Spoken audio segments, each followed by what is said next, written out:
কৃষি উদ্যান এবং ধর্মনগর পৌর পরিষদের যৌথ উদ্যোগে দুদিনব্যাপী জেলাভিত্তিক পুষ্প পাতাবাহার বাহারি ফল এবং বাহারি সবজি প্রদর্শনী এবং প্রতিযোগিতার আয়োজন করা হয়েছে। শনিবার এর আনুষ্ঠানিক সূচনা করেন ত্রিপুরা বিধানসভার অধ্যক্ষ বিশ্ববন্ধু সেন।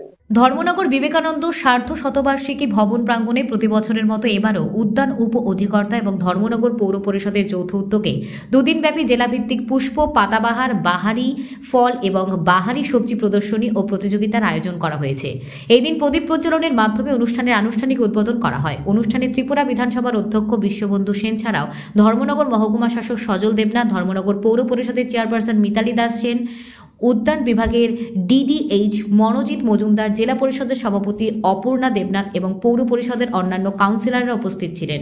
এতে অংশ নিয়েছেন প্রায় 53 জন প্রতিযোগী। তাদের মধ্যে 25 জন জমা দিয়েছে 292টি ফুলের টব, 28 জন জমা দিয়েছেন 276টি পাতাবাহার এবং সব মিলিয়ে 568টি টব প্রদর্শিত হয়েছে। প্রতিযোগিতার সেরা প্রতিযোগীদের জন্য প্রথম, দ্বিতীয় এবং তৃতীয় পুরস্কার ছাড়াও 100 জন প্রতিযোগীকে সান্ত্বনা পুরস্কার দেওয়া হবে বলে জানিয়েছেন উদ্যান বিভাগ। এই প্রদর্শনী শুধুমাত্র একটি প্রতিযোগিতা নয়, বরং এটি জেলাবাসীর মধ্যে ফুল, ফল, সবজি এবং পাতাবাহার চাষের প্রতি উৎসাহ জাগানোর একটি মহৎ উদ্যোগ। প্রতি বছরের মতো এবছরও এই আয়োজন ধর্মনগরের সাংস্কৃতিক ও পরিবেশের সংরক্ষণের ক্ষেত্রে একটি গুরুত্বপূর্ণ ভূমিকা পালন করেছে।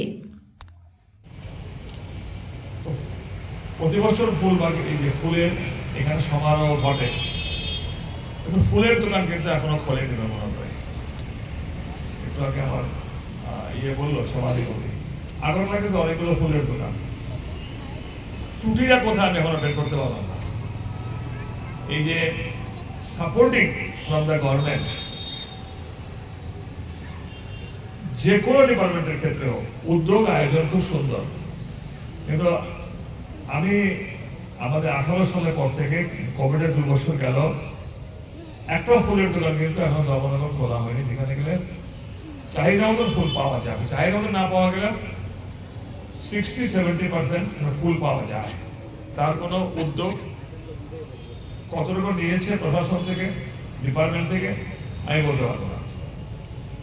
যেমন কৃষি ক্ষেত্রে আমরা দেখি কৃষকদের ব্যাপক সাহায্য সহায়তার ক্ষেত্রে যথেষ্ট অগ্রণী ভূমিকা আছে সরকারের, ডিপার্টমেন্টের, গভর্নমেন্টের।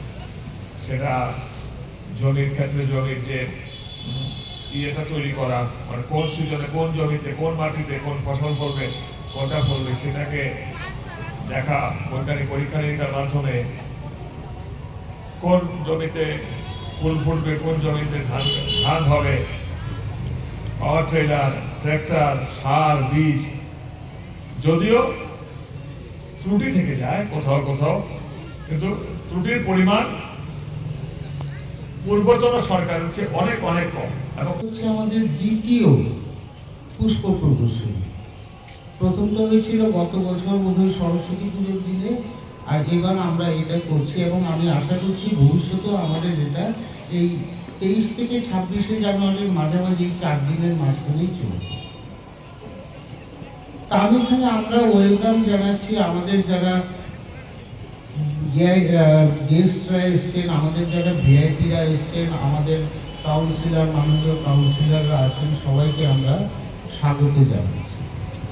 এবার আমাদের মেলাতে প্রায় 568 এক্সিবিটস এসছে এবং মোটামুটিভাবে আমাদের ধরুন 35 জনের মতন পার্টিসিপেন্ট এটাতে ছিল। তো আমাদের এটা উদ্দেশ্য হচ্ছে যে সামনের বার এটা আরো প্রস্তার করুক এবং এটার মধ্যে আরো ভ্যারাইটি আসুক। এই জন্য আমরা চাইবো যে এটাকে আরো উন্নত করার এবং এটার টেকনিক্যাল নো-হাউটাও আমরা আরো দিতে চেষ্টা করব, যেন আরো বেটার, আরো দারুণ দারুণ স্পেসিমেন যেন আমাদের এখানের মধ্যে আসতে পারে, এই আমাদের এই ফুলের উৎসবে যেন আসতে পারে।